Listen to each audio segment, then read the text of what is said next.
আমাদের যে ডেপুটেশনের কর্মসূচি সেখানে যে বিষয়গুলো আমরা উত্থাপন করেছিলাম, দাবি রেখেছিলাম, সে দাবি নিয়ে সুস্পষ্ট দীর্ঘ আলোচনার পর ম্যাডাম আমাদেরকে আশ্বস্ত করেছেন যে আপনি পার্টিকুলার যে বিষয়গুলো বলছেন সেখানে যেমন স্কুলের কথা বলবেন, যে স্কুলগুলো প্রায় মৃত এবং যেগুলো অলরেডি বন্ধ হয়ে গেছে সে সম্বন্ধে আপনি লিখিত একটা দিন চিঠি আকারে যেটা কিনা আমি উপরে পাঠাতে পারি এবং সেটা নিয়ে আলোচনা করতে পারি। বিস্তারিত চিঠিতে লিখে আমাদেরকে জানাতে হবে। দ্বিতীয়ত যে বিষয়টা সেটা হলো স্বাস্থ্য।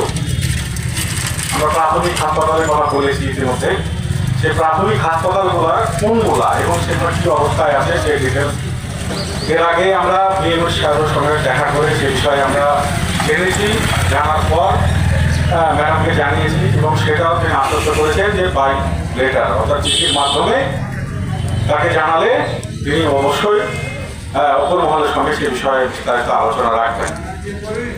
তৃতীয় যে বিষয়টা আমরা মূল বিষয় সেটা হলো যে বৈধ ভোটার যারা ডিলেট হয়েছে তাদেরকে কিভাবে তালিকাভুক্ত করা যায় এবং যে হ্যারিং যে ব্যবস্থা, মানুষ যে কলকাতায় গিয়ে হ্যারিং করার মতো সামর্থ্য সবার নেই, সেই জন্য কী ব্যবস্থা নেওয়া যায় সেটা অলরেডি একটা পন্থা তারা তৈরি করেছে। সেটা হলো ভিডিও কলের মাধ্যমে এই ব্লকে বসে সেটা করা যাবে। ব্লকের আধিকারিক যারা আছে তারা করবে।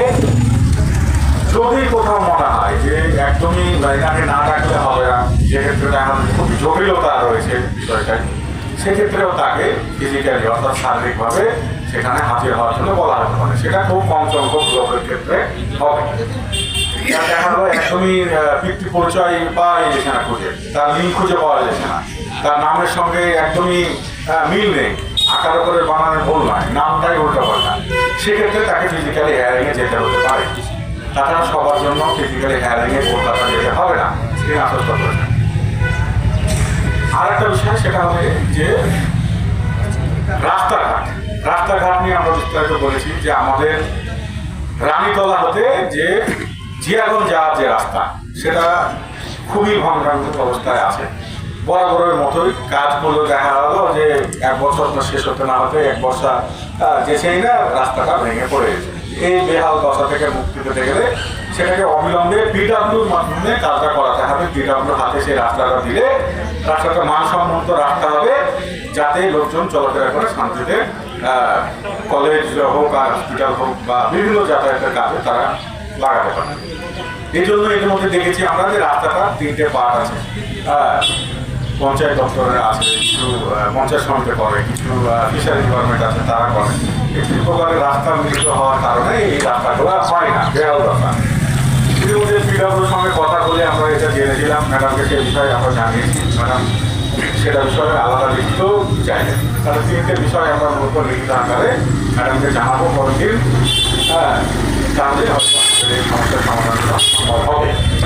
সর্বোপরি যে কথা সেটা হলো যে আমরা ম্যাডামের কাছ থেকে এবং থানার কাছ থেকে সময় নিয়েছিলাম 1টা থেকে 5টা পর্যন্ত পারমিশন করেছিলাম। ইতিমধ্যে 5টা বাজতে চললো। অতএব আমরা আমাদের প্রোগ্রামকে আর ডিলে করবো না, লম্বা জানবো না। যারা যে প্রান্ত থেকে এসছেন আমি জানি প্রত্যেকটা আমাদের ভালো কর্মী, চেনা মুখ, ঠিক আছে। আগামী দিনে আমাদের পঞ্চায়েত ভোট সেটাকে সামনে রেখে যেখানে যে প্রকারের দাবি দেওয়া আছে আমরা যেভাবে পারবো সেগুলো মানুষের উপকার যেন আছে, কাজে যেন আছে, আলটিমেটলি মানুষের কাজ করার জন্য যেটা প্রয়োজন, ক্ষমতায় থাকতে হবে এমন কোনো কথা নেই। মানুষের কাজ করতে গেলে সর্বপ্রথম আপনাকে সময় দিতে হবে, সচেষ্ট হতে হবে, যেন সে কাজগুলো করার মানসিকতা থাকতে হবে, যেন আপনি কথা বলতে হবে কোথায় সেটা দেখতে হবে, সেটা বুঝতে হবে।